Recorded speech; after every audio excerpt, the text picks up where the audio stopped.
Symmetry seems to be absolutely fascinating to the human mind. We like to look at symmetrical things in nature, such as balls, which are perfectly symmetrical, spheres, like planets and the sun and so on, or symmetrical crystals, snowflakes, flowers, which are nearly symmetrical, and so on. But it's not the objects in nature, the symmetry of the objects in nature that I want to talk about tonight. It's rather the symmetry of the physical laws themselves. Now, how can a physical law have a symmetry? It's easy to understand how an object has a symmetry. Of course it can't. But physicists delight themselves by using ordinary words for something else.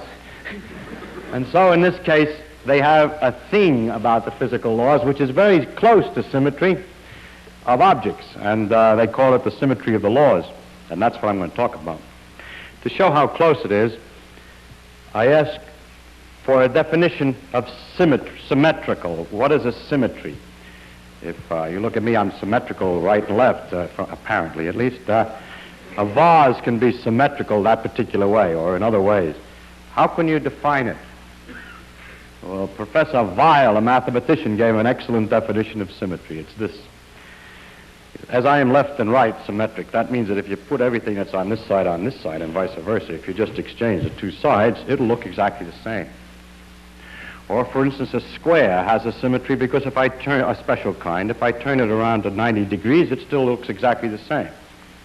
So, Weil said, a thing is symmetrical if there's something that you can do to it so that after you finish doing it, it looks the same as it did before. And then that is the sense in which we say that the laws of physics are symmetrical. That there are things that we can do to the physical laws or to our way of representing the physical laws which make no difference and leave everything unchanged in its effects. And this aspect of physical laws are what's going to concern us tonight, and we will take a number of examples. The simplest example of all of a kind of symmetry, as you'll see it's not the same as you would have thought, left and right symmetric or anything like that, there's a symmetry called translation in space. That has the following meaning. If you build any kind of apparatus or do any kind of experiment with some things, and then go and build the same apparatus or do the same kind of experiment with similar things, but put them here instead of there, merely translate it from one place to the other in space, then the same thing will happen in the translated thing that would have happened in the original thing. It's not really true, actually. If I actually built such an apparatus and then displaced it 20 feet in that direction, it would get into the wall and there would be difficulties. It's necessary in defining this idea to take into account everything that might affect the situation, so that when you move the thing, you move everything. For example, if the system involved a pendulum, and I moved it 20,000 miles to the right, it wouldn't work right anymore because the pendulum involves the attraction of the Earth. But if I imagine I move the Earth and the equipment, then it will behave the same way. So the situation is that you must translate everything which may have any influence on the situation. Now that sounds a little dopey because it sounds like, well, just translate it, and if it doesn't work, then you didn't translate enough stuff, and you're bound to win. Actually not. You see, it's not self-evident that you're bound to win. The remarkable thing about nature is that it is possible to translate enough stuff so that it does behave the same way. That's a positive statement. Now I would like to illustrate that such a thing is true from the statement of the law of gravitation, for example, in which said that the forces between the objects was inversely as the square of the distance between them. And I remind you that a thing responds to force by changing its velocity as time goes on in a direction of the force. Now, if I move something from here to here, the distance, or a pair of objects like a planet going around the sun, and move the whole pair over, then the distance between the objects, of course, doesn't change, and so the forces don't change. And further, if they use when they moved over a situation the same speed, then all the changes will remain in proportion. Everything can go around in two systems exactly the same way. So because the law said the distance between the objects, rather than some absolute distance from the central eye of the universe, but it talked about distance between the objects, then it means that the laws are translatable in space. I give another example of symmetry. That first symmetry is translation in space. The next one could be called translation in time, if you like, but better just to say a delay in time makes no difference.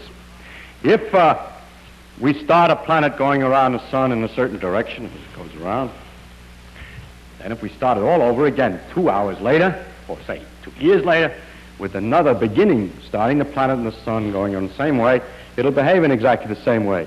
Because again, the law of gravitation, as stated, talks about the velocity and never talks about the absolute time and when you were supposed to start measuring things.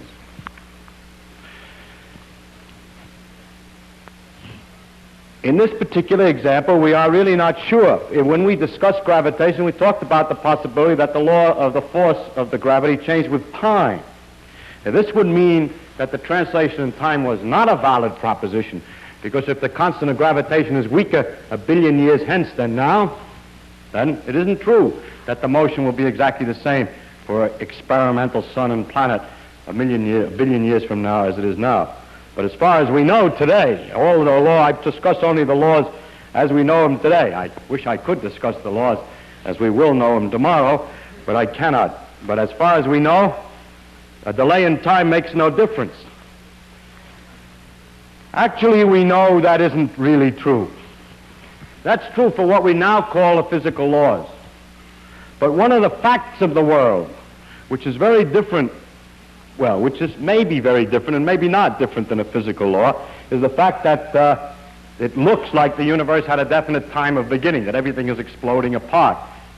Now that you might call a condition of geography, analogous to the situation that if I say I translate, I don't translate everything I have to move that wall if it's going to make any difference. And in the same sense, you would say, oh, I see, he means the laws are the same. The universe expanded and everything else, but we could have made another analysis in which we start the universe later. But we don't start the universe, and we have no control on the situation, and we have no way to define that idea experimentally. Therefore, as far as the science is concerned, there really is no way to tell. And the fact of the matter is that the conditions of the world are changing in time. As we know, apparently, at least the galaxies are all separating from one another. So if you were to awake in some science fiction story at an unknown time, by measuring the distances, the average distances to the galaxies, you could tell when it was. And that means that the world will not look the same if delayed in time. Now, it is conventional today to separate the physical laws which tell how things will move if you start them in a given condition from the statement of how the world actually began, because we know so little about that. And it is usually considered that astronomical history or cosmological history or whatever you want is a little different than physical laws. But if put to a test of how would you define a difference, I would be hard-pressed. The best characteristic of physical law is its universality.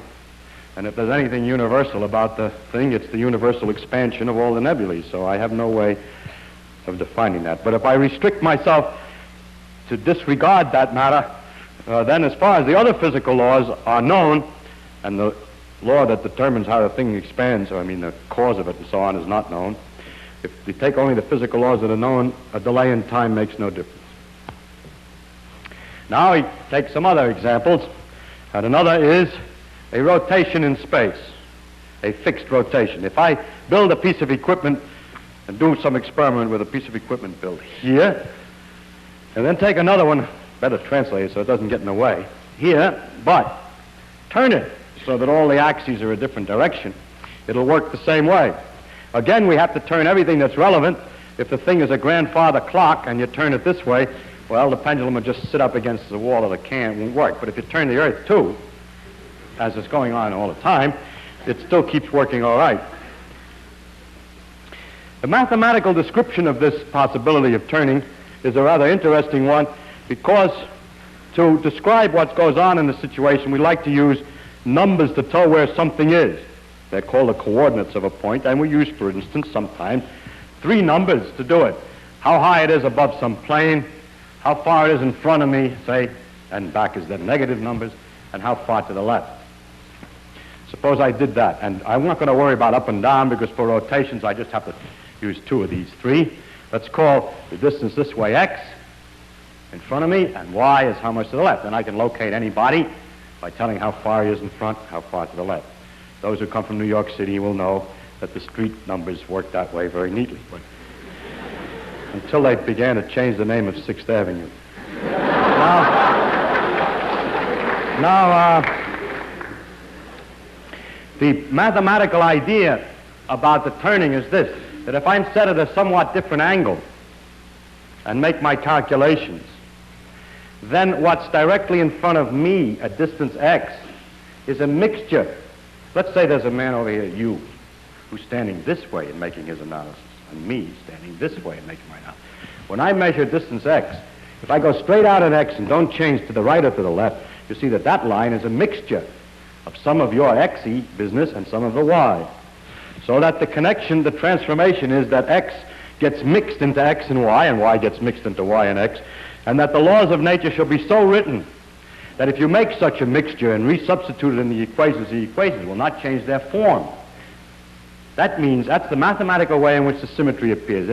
If you write in mathematical form, the symmetry appears this way. You write the equations with certain letters, then there's a way of changing the letters from x and y to a different x prime, and a different y prime, which is some formula in terms of the old x and y, and the equations look the same, only have primes all over them.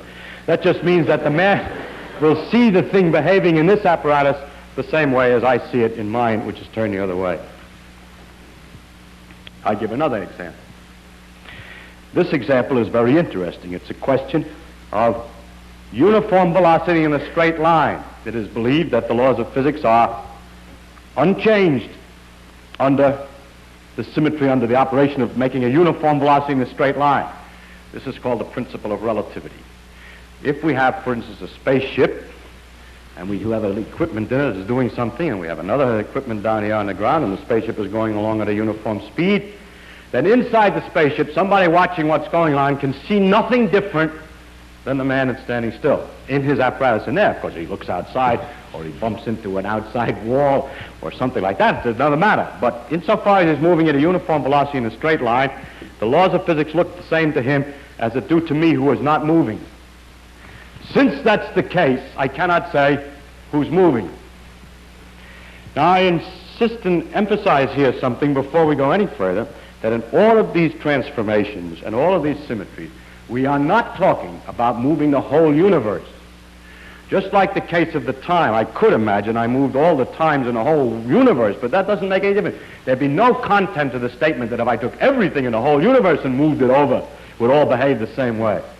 The very remarkable thing is that if I take a piece of apparatus and move it over, then if I make sure about a lot of conditions and include enough apparatus, I can get a piece of the world and move it relative to the average of all the rest of the stars, and it still doesn't make any difference. And in this case, it means that someone coasting at a uniform velocity in a straight line relative to the average of the rest of the nebulae sees no effect. It is impossible to determine by experiments inside a car without looking out, by any effects, that you're moving relative to all the stars if you want.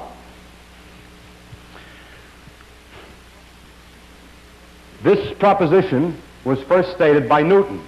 Let's take his law of gravitation, for instance. It said that the forces are inversely as a square, so let's see, what else, yes. And that the force produces changes in velocity. Now, suppose that I watch a moving thing. If, for instance, I have worked out what happens when a planet goes around a fixed sun. And now I want to work out what happens when a planet's going around a drifting sun. Well, then all of the velocities that I had in the first case are different than in the second case. I just add a constant velocity on. But the laws are stated in terms of changes in velocity. So that what happens is that the pull of this planet for this changes this one's speed, and on the other case changes its speed by the same amount. So anything that I started with, any initial speed that I started with, just keeps on going, and all the changes are accumulated on top of that. That's not very good description, but the net result of the mathematics is that if you add a constant speed, the laws will be exactly the same, so that we cannot, by studying the solar system and the way the planets go around the sun, figure out whether the sun is itself drifting through space. There's no effect of such a drift through space on the motion of the planets around the sun, according to Newton's law, so that Newton said, the motion of bodies among themselves is the same in a space, whether that space is itself at rest relative to the fixed stars or moving at a uniform velocity in a straight line. Now, it turns out that as time went on, new laws were discovered after Newton, and those were the laws of electricity by Maxwell. And one of the consequences of the laws of electricity were that there should be waves, electromagnetic waves, light, in fact, is an example, which should go at 186,000 miles a second flat. I mean by that, 186,000 miles a second, come what may. So then it was easy to tell where rest was, because a law like if light goes 186,000 miles a second is certainly not one, or at first sight, is certainly not one which is quite right, which will permit one to move and get the same law, because it's evident, is it not, that if you're in a spaceship going 100,000 miles a second in that direction, and I'm standing still and shoot a light beam at 186,000 miles a second, you look out the window, or if I shoot the beam through a little hole through your ship, as it goes through your ship, since you're going 100,000, the light's going 186,000, the light is only going to look like it's passing you at 86,000 miles a second. But if you do the experiment, it looks like it's going 186,000 miles past you and past me. The facts of nature are not so easy to understand. And the fact of the experiment was so obviously counter to common sense that there are some people who still don't believe the result. But experimentally, time after time, experiments indicated that the speed is 186,000 miles a second, no matter how fast you're moving. And now the question, how could that be? Poincaré proposed that one take as one of the principles of nature that the Maxwell's principles of Maxwell's equations are right, and that the mathematical changes needed to compare a system moving and a system standing still that come in that case should be, well, I'm making it sound too complicated. I'll come back and change the way of stating it. Einstein realized, and Poincaré too, and it's hard to get the history right while you're trying to explain the idea at the same time, that the only possible way in which a person moving and a person standing still could measure the speed to be the same was that their sense of time and their sense of space are not the same, that the clicking clocks inside the spaceship are ticking at a different speed than they are in the ground, and so forth. Of course you say, yeah, but if the clock is ticking, I look at the clock in the spaceship and I see it's going slow. No, your brain is going slow too. So by making sure that everything went just so inside the spaceship, it was possible to cook up a system by which in the spaceship it would look like 186,000 spaceship miles per spaceship second, whereas it looks like 186,000 my miles in my seconds at the same thing. It was a very ingenious thing to be able to do. It turns out remarkably enough to be possible. I mentioned already one of the consequences of this principle of relativity, that you cannot tell how fast you're moving in a straight line, in which we had two cars, and there was an event. It happened at each end of this car. A man was standing in the middle of the car, and there was an event that happened at each end of this car at a certain instant, which this man claimed was the same time, because standing in the middle of the car, he saw the light from both of these things at the same time. Whereas a man in another car, who happened to be moving this way with a velocity, saw these same two events, not at the same time, but in fact saw the one here first, because the light reached him before the light from here, because he's moving forward. So you see that one of the consequences of the principle of symmetry for a uniform velocity in a straight line, that symmetry means you can't tell who's right, is that when someone talks about something like, when I talk about everything that's happening in the world now, that doesn't mean anything. If you're moving along at a uniform velocity in a straight line, everything that happens at now, simultaneously, is not the same events as my now, even though we're passing each other. Our instant here is the same, but somewhere else, we cannot agree what now means at a distance. So this means a profound transformation in our ideas of space and time in order to maintain this principle that you can measure, that uniform velocity in a straight line cannot be detected. Actually, what's happening here is that a little bit that the time, from one point of view, two things that are simultaneous seem from another point of view to be not at the same time, provided they're not at the same place, that they're far apart in distance. That's very much like my x and y. Two things which seem to me to be at the same horizontal, well, let's say the same distance in front, 0 distance in front, will from somebody this way, he'll say one of them is in front of me and one of them is in back. See, consider, from my point of view, they're both even with me. That wall and that wall is even with me. But if I stand and turn like this and look at the same pair of walls but from a different point of view, that one's in front of me and that one's behind. And so it is that the two events which from one point of view seem to be at the same time, from the other point of view seem to be at different time, and the generalization of the two-dimensional rotation that I'm talking about into space and time was made, so that the time was added to the space to make a four-dimensional world. And it's not merely an artificial addition to say, well, we add time to space because, as it sees in most of the popular books, you can not only locate a point, but you have to say when. That's all true, but that doesn't make it real space. That just puts two things together. Real space has, in a sense, the characteristic that looked at from a different, it's possible to look at it from a different point of view, that has an existence that is not, that it has an existence that's independent of the particular point of view, that there's a commonness, that a certain amount of time can get mixed up with a certain amount of space. So that space and time must be completely interlocked. And after this discovery, Minkowski said that space of itself and time of itself shall sink into mere shadows, and only a kind of union of the two shall survive. I bring this particular example up in such detail because it is really the beginning of the study of symmetries in physical laws. It was Poincaré's suggestion to make this analysis of what you can do to the equations and leave them alone. It was Poincaré's attitude to pay attention to the symmetries of physical laws. The symmetries of translation, space, delay, and time, and so on, were not very deep, but the symmetry of uniform velocity in a straight line is very interesting and has all kinds of consequences.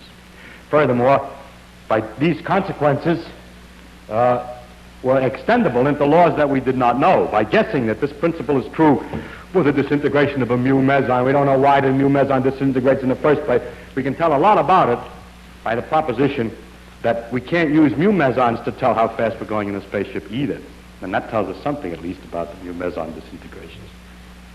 There are many other symmetries of some of them are of different kinds. I just mentioned there and others. Another one is that you can replace one atom by another of the same kind, and it makes no difference to any phenomenon. Now, you say, yeah, what do you mean by the same kind? You mean one way, you replace it by the other one, it doesn't make any difference.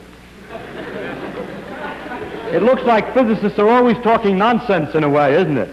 Because there are many different kinds, and if you replace one by one of a different kind, it makes a difference, but if you replace one by the same kind, it doesn't make any difference, and that just seems like a circular definition. But the meaning of the thing is that there are atoms of the same kind, that it is possible to find classes of atoms, that you can replace one by another of the same kind, and it doesn't make any difference. There are such things.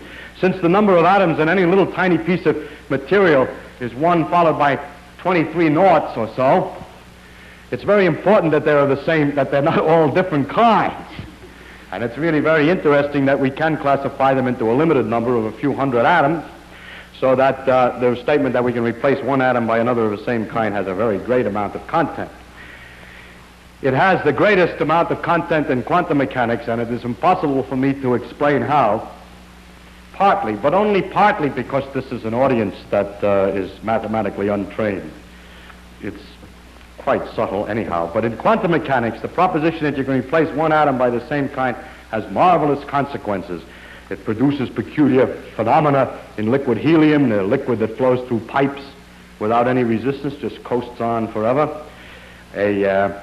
That has all kinds of consequences. In fact, it's the origin of the whole periodic table of the elements and the force that keeps me from going through the floor.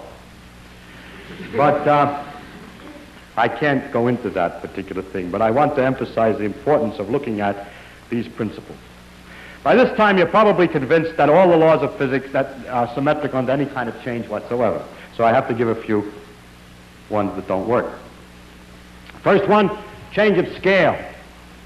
It is not true that if you build an apparatus and come over here and build one twice as big, every part made exactly the same kind of stuff, but twice as big, that it will work exactly the same way. You who are familiar with atoms are aware of this fact, because if I made it 10 billion times smaller, I would only have 5 atoms in it. And I can't make a machine tool, which this thing is with screw threads and so on, out of 5 atoms. So it's perfectly obvious if we go far enough that we can't change the scale. But even before the complete awareness of the atomic picture was developed, it became apparent that this law isn't right. You've probably seen in the newspapers from time to time somebody who's made a cathedral with matchsticks. Several floors and beautifully delicate and everything, just more Gothic than any Gothic cathedral has ever been. More delicate. Why don't we build big ones like that with great logs, with the same degree of ginger cake, the same enormous degree of detail? The answer is, if we did, it would be so high and so heavy it would collapse. You say, yeah, but you forgot when you're comparing two things, you must change everything that's in the system. The little cathedral made with matchsticks is attracted to the earth.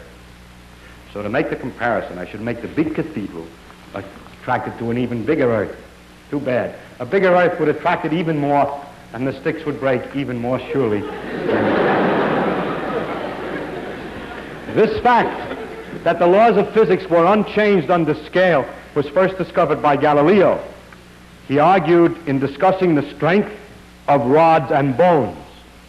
He argued that if you need a bone for a bigger animal, say an animal is twice as high, wide, and thick, you need 8 times the weight. So you need a bone that can hold a strength 8 times. But what a bone can hold depends on its cross-section. And if you made the bone twice as big, it would only have 4 times the cross-section, would only be able to support 4 times the weight. And in Galileo's book called The Two New Sciences, you'll see pictures of imaginary bones of enormous dogs way out of proportion. Galileo felt that the discovery, I suppose he felt, I don't know, but the discovery of the fact that the laws of nature are not unchanged on the change of scale was as important as his laws of motion, because they're both put together in a tome called On Two New Sciences. Now I go on to another example of something that is not a symmetry law, and that is, it is not true that if you're spinning at a uniform angular speed in a spaceship, you can't tell that you're going around. You can't. Everything gets thrown to the walls. I was going to say you get dizzy, but that soon passes. There are a lot of effects, however. Things do get thrown to the walls from the centrifugal force, or however you wish to describe it. I hope that there's no teachers of freshman physics here to correct me. But it is possible to tell that the Earth is rotating by a pendulum or by a gyroscope. And you're probably aware in various observatories and museums and so on have these so-called pendulums that proves the Earth is rotating without looking at the stars. So it is possible to tell that we are going around at a uniform angular velocity on the Earth without looking outside, because the laws of physics are not unchanged by that. Many people have proposed that really you're rotating relative to the galaxies, see? And if you would turn the galaxies too, it wouldn't make any difference. Well, I don't know what would happen if we would turn the whole universe, and we have at the moment no way to tell. Nor at the moment do we have a theory which describes the influence of a galaxy on things here, so that it comes out of this theory in a straightforward way, and not by cheating or forcing or anything like that, in a straightforward way, that the inertia for rotation, that the effects of rotation, the fact that a spinning bucket of water has a shape in the surface like this, that this is the result of a force from the objects around. That's not known to be the case. That this should be the case was called Mach's principle, but that it is the case has not yet been demonstrated.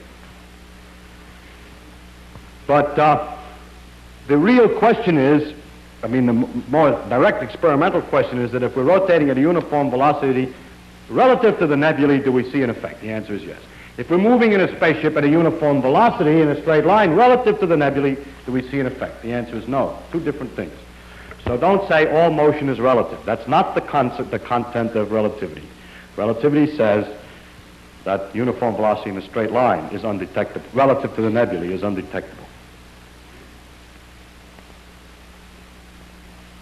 Now the next symmetry law that I would like to discuss is an interesting one because it has an interesting history, and that's the question of reflection in space. If I build a piece of apparatus, let's say a clock, and then I come over here and I build another clock exactly the same way, but like this one looks in a mirror, I don't mean I look at this one in a mirror only. I mean I build another clock, which is built to be a Chinese copy of what the other one looks like in a mirror. In other words, I have the number 2 painted neatly on the dial here, then I paint the number 2 on the other way around over here. So I got an opportunity to make a drawing. 2 on one clock, 2 on the other clock.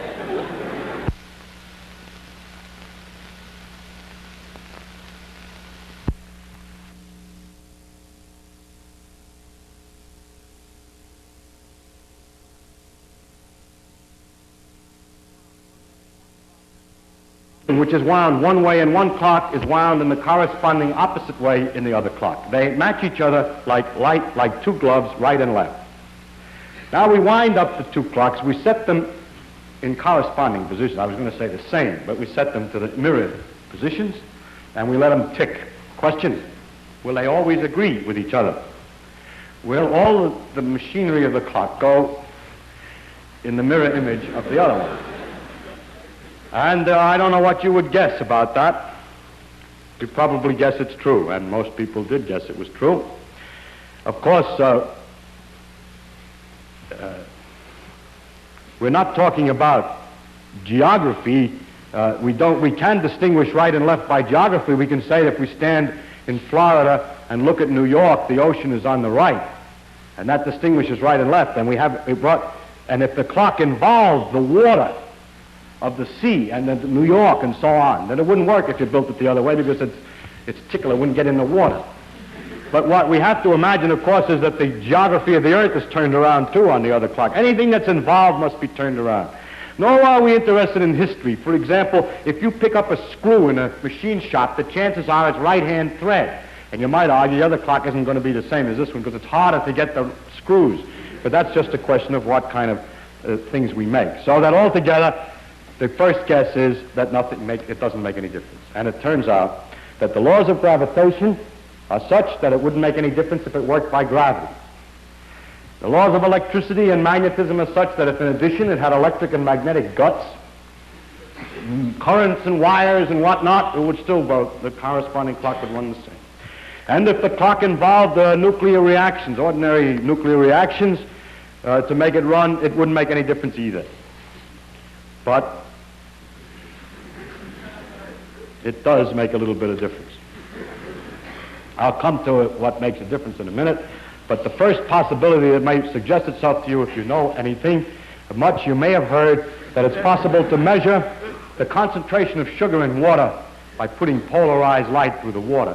If you put the piece of Polaroid that lets light through in a certain axis through the water, then you'll find in order to, when you watch the light as it goes through deeper and deeper sugar water, you have to turn the Polaroid have another piece of Polaroid at the other end of the water more and more to the right as the stuff goes through. Maybe it's to the left, I can't remember, but let's say to the right, as you go through deeper, deeper solution. And if you make the water light go the other way through the solution, it's still to the right. So there's a right-hand way, there's a difference for right and left. So if we put sugar water in the clocks and light, then if we put, say, in one tank of water and make the light go through and turn and put the Polaroid so it can just get through, and make the corresponding image on the other side, hoping the light would turn this way, it won't, it'll turn the other way, and it won't go through right. So by using sugar water, our 2 clocks can be made different. So it's a very remarkable fact. And it isn't true, therefore, at first that the 2 clocks will be, that the physical laws are symmetric for reflections. However, it's possible to make sugar in the laboratory. The sugar that we got that time might have been from sugar beets, but sugar isn't a complicated molecule, and it's possible to make sugar in the laboratory out of carbon dioxide and water, and going through lots and lots of stages in between, and make artificial sugar. When you put the artificial sugar in there, which is chemically and measured every way, it seems to be the same, it doesn't turn the light. Then, if you put bacteria in the water, in the sugar water, bacteria eat the sugar. And when you let the bacteria eat the sugar, and then try with what's left, it turns out first they only eat half the sugar. The artificial sugar. Second, when you're all done, it turns to the left, the stuff that's left. And now you find the explanation to all this is the following. A sugar is a complicated molecule, a set of balls, atoms, in some complicated arrangement. If you make exactly the same arrangement, but left as right, like if the arrangement is complicated like this, then you make one the same way. Then every distance between every pair of atoms is the same, in one as in the other. The energy of the molecules is exactly the same. And for all chemical phenomena not involving life, they're the same. But living creatures find a difference. The bacteria eats one kind and not the other. The sugar that comes from sugar beets is only one kind, all left-hand molecules. And so, or right-hand, and so it turns the light one way. The bacteria can only eat that kind of molecules. When we manufacture the sugar from substances which themselves are not asymmetrical, simple gases, we make both kinds in equal number. Then, if we let the bacteria eat, they'll eat the kind they can eat, and the other is left, and that's why it comes out the other way. It's possible to separate the two by looking through magnifying glasses at the crystals and separating them and so on, as Pasteur discovered, and so forth, so that we can definitely show that all this makes sense, and even our artificial sugar, then we can separate ourselves. We don't have to wait for the bacteria. But the interesting thing is that the bacteria can do this. Does that mean that the living processes don't obey the same laws and so on? Apparently not. It seems that in the living creatures there are many, many complicated molecules, and they all have a kind of thread to them. One of the most characteristic molecules in living creatures, proteins, and it takes a little while to explain the details, but let's put it very simply. They have a corkscrew property, and they go, let's say, to the right. Now, as far as we can tell chemically, if we could make this chemically, the same thing to the left, it would not function biologically because it wouldn't, when it met the other proteins, fit the same way. That is, a left-hand thread will fit a left-hand thread, but a left and right don't fit very well the same way. So the bacteria, having a left-hand thread in their chemical inside, can distinguish the left and right sugar. How did they get that way? Physics and chemistry cannot distinguish the molecules. It can only make both kinds, but biology can. It's easy to believe that the explanation is that in a long, long ago, when the life processes first began, some accidental molecule got started and propagated itself by reproducing itself, and so on until after many, many years, these funny-looking blobs with the prongs sticking out yak at each other.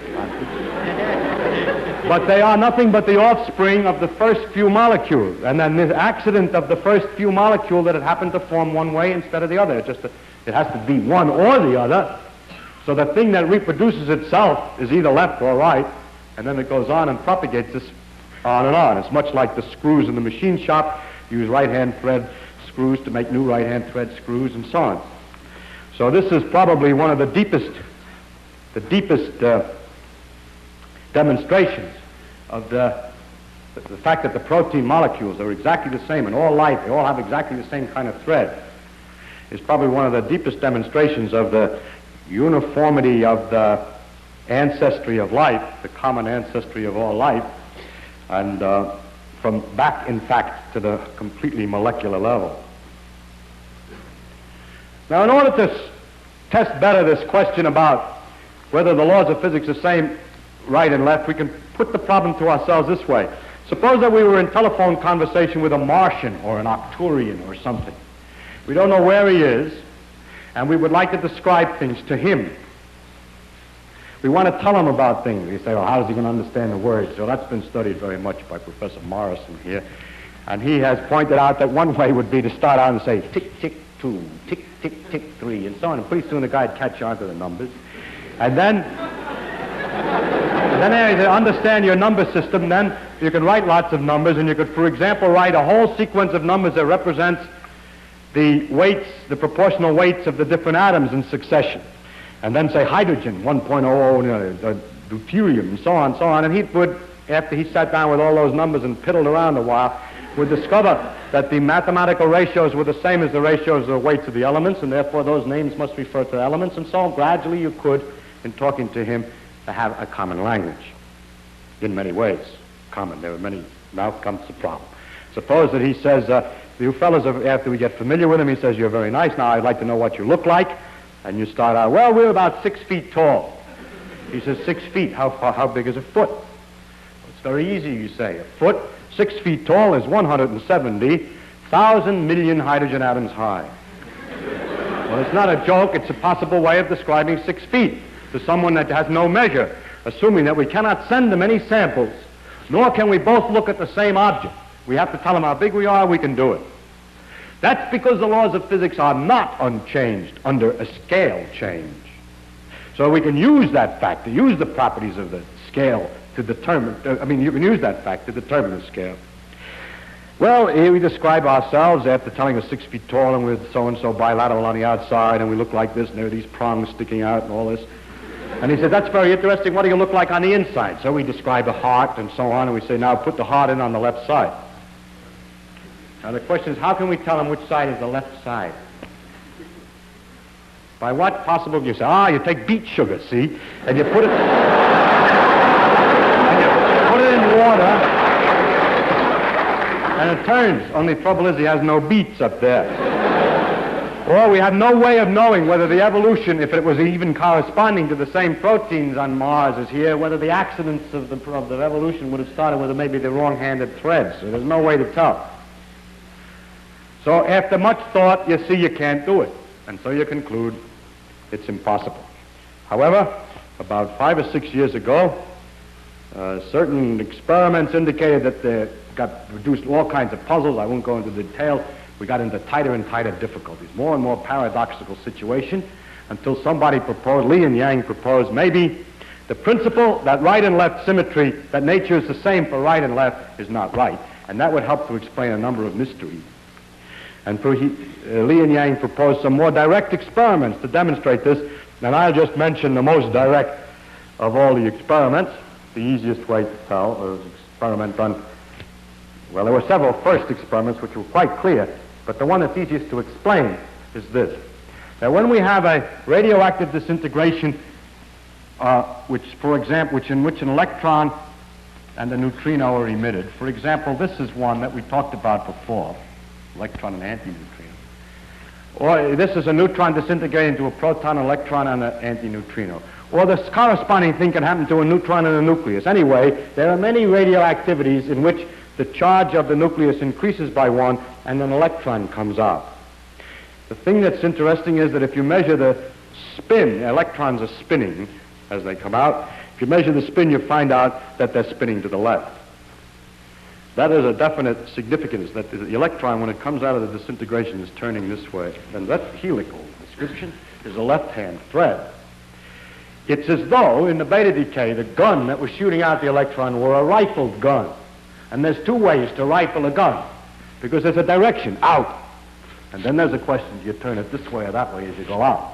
And the experiment is that the electrons come from a rifled gun, rifled, twisted to the left. And so, using this fact, we can call up the Martian and say, listen, take radioactive stuff. Now, I would have prepared a particular example, a neutron. And look at the electrons, which come from such a beta decay. And then you define left by this screw thread, and let's see, you let, it'll take me some while to figure out how to do it in detail. Say the electron's going up, and the direction of motion of the way it's spinning is into the body on the left side, and that's where the heart goes. Something like that. I'd have to think a little bit more of it. But anyway, it is possible to tell right from left, and thus the law of this, that the world was symmetrical for left and right, has collapsed.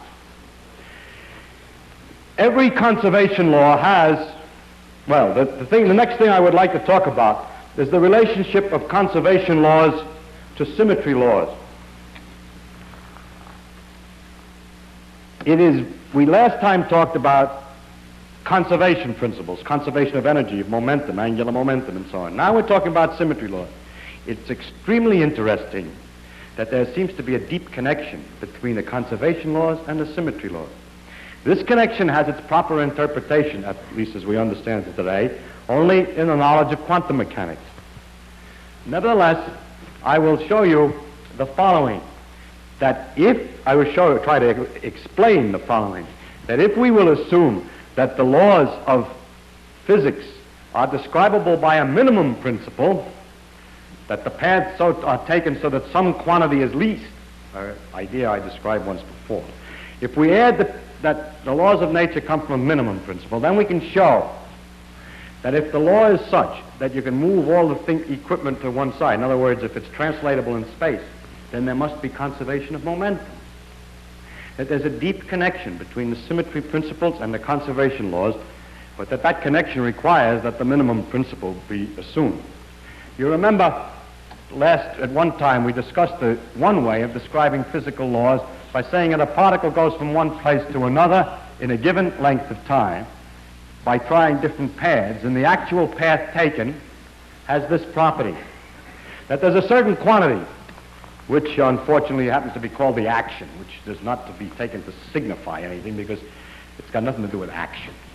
Anyway, there's a certain quantity called the action, which you calculate on this path. And if you will calculate it for any other path, the answer is bigger. It's least for the real path. And that one way of describing the laws of nature is to say that the action, a certain mathematical quantity, is least for the actual path than for any other path. Now, another way of saying the thing is least is to say this, that if you move the path a little bit, at first it doesn't make any difference. Suppose you were walking around in a wood, on mountains, on hills, but smooth hills, please. Smooth. The mathematical things that were involved here correspond to smooth hills. We're walking around on hills and valleys, and we come to a place where we're lowest. Then I say, if you take a small step forward, you won't change your height. When you're at the lowest, or at the highest point, a step doesn't make any difference in the altitude in first approximation. Whereas if you're on a slope, you can walk down the slope with a step. And then if you take the step in the opposite direction, you walk up. And that's the key to the reason why, when you're at the lowest place, taking a step doesn't make much difference, because if it did make any difference, if you took the step in the opposite direction, you'd go down. I mean, if it went up one way, it would go down the other way. But since this is the lowest point and you can't go down, in first approximation, the step doesn't make any difference. So we therefore know that if we move this path a little bit, in first approximation, it doesn't make any difference to the action. Now I want you to consider the following possible other paths. First, we jump immediately over to another place here nearby. Then we go along. This sticks out too far to make the diagram clear, so if you permit me to just change the shape of the path. Then we move on exactly the corresponding path to another point here, which is displaced the same amount, of course, because it's the corresponding path to this side. Now we have just discovered that the laws of nature are such that the action, the total amount of action going on this path is the same in first approximation to that path. That's from the minimum principle, when it's the real motion. Now I show you something else, that the action on this path is the same as the action from this little cross to that little cross if the world is the same when you move everything over, because the difference of these two is only that you moved everything over. So if the symmetry principle of translation in space is right, if that's right, then the total action between the crosses is the same as between the dots. But for the true motion, the total action on this cockeyed path here is very closely the same as for the original one. So subtracting equals from equals and so on and so on. Anyway, you can probably see, therefore, that the contribution from this little section and from this little section are equal. But in making this little motion, we're going this way, and making this one, we're going the other way. So if we make the contribution of this taken as the effect of moving that way, and the contribution of this thinking of it as an effect of moving that way, but taking it the other sign because it's the other way, we see that there is a quantity here which has to match the quantity here to cancel out, which is the effect on the action of a little tiny step in the x direction. So there is that quantity, the effect on the action of a small step in the x direction is the same at the beginning as at the end. There is a quantity, therefore, that doesn't change as time goes on, provided minimum principle works and symmetry principle of displacement in space is right. And this quantity, which doesn't change, is in fact exactly the momentum we discussed last time. A corresponding argument for the displacement in time, the delay in time, comes out as the conservation of energy. The case that if we rotate in space doesn't make any difference, comes out as the conservation of angular momentum, and so on. That we can reflect and it makes no difference doesn't come out to be anything simple in the classical sense, and it hasn't therefore got a simple classical interpretation. And people have called it the parity, and they have a conservation law called the conservation of parity, but those are just complicated words in the case of the quantum mechanics. So all we're saying is that the right and left symmetry law is not valid, but I have to mention that conservation of parity because you may have read in the papers that the law of conservation of parity has been proved wrong. It should have been written because it's much easier to understand. The principle that you can't distinguish right and left has been proved wrong. Now I would like to say as we go on about other symmetries that there are a few problems, new problems. For instance, for every particle, like an electron, there's an antiparticle, a positron. For a proton, there's an antiproton. And we can make in principle, what we call antimatter, in which every atom has its corresponding anti-pieces put together. For example, a hydrogen atom is a proton and an electron. If we take an antiproton, which is electrically negative, and a positron and put them together, they will also make a kind of hydrogen atom, an anti-hydrogen atom in principle. It's never been made in fact, but this is figured out that we could make this. And so we could make all kinds of antimatter in the same manner. Now the question is whether the matter works the same as the antimatter. And as far as we know, it does. And one of the laws of symmetry is that if we make stuff out of antimatter, it'll behave the same way as we make the corresponding stuff out of matter. Of course, if they come together, they annihilate, there are big sparks and everything else. And it was believed that this is true, that matter and antimatter have the same laws. Now the next question is this. Once it's found that the left and right is wrong, the left and right symmetry is wrong, an important question comes. If I look at this integration but with antimatter, an anti-neutron goes into an anti-proton plus an anti-electron, that's an positron, plus a neutrino, the question is the antimatter behave like the matter in the sense that it comes out left-hand thread, or does it behave the other way?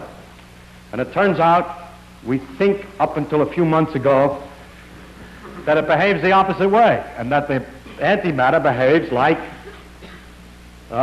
it goes to the right, where matter goes to the left. And so there was another principle that in fact we really can't tell the Martian which is right and left, because if he happens to be made out of antimatter, he'll get the thing the other way, because when he does his experiment, his positrons are coming out, puts the heart on the wrong side. And so you can see that if you telephone the Martian and explain how to make a man, and suppose he makes one and it works. Well, let's make it, and he explained to him also all our social conventions and so on. Then when we go finally to meet this man, after he tells us how to build a sufficiently good spaceship, we go to meet this man and you walk up to him, and if you put out your right hand to shake hands, if he puts out his right hand, okay, but if he puts out his left hand, watch out, because the two of you...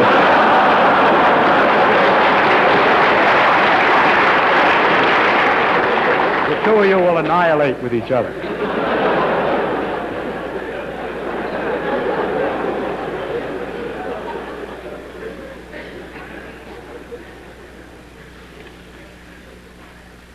These are all the symmetries that I have time to tell you about. I wish I could tell you about a few more, but they become more difficult technically to explain. And there are some very remarkable things which are the near symmetries. The remarkable feature of this effect that we can distinguish right and left is that we can distinguish right and left only with a very weak effect, with this beta disintegration. What it means that nature is 99.99 indistinguishable right from left, but that there's just one little piece, one little characteristic phenomenon which is completely different in the sense that it's absolutely lopsided, is a mystery that no one has the slightest idea about yet. Thank you.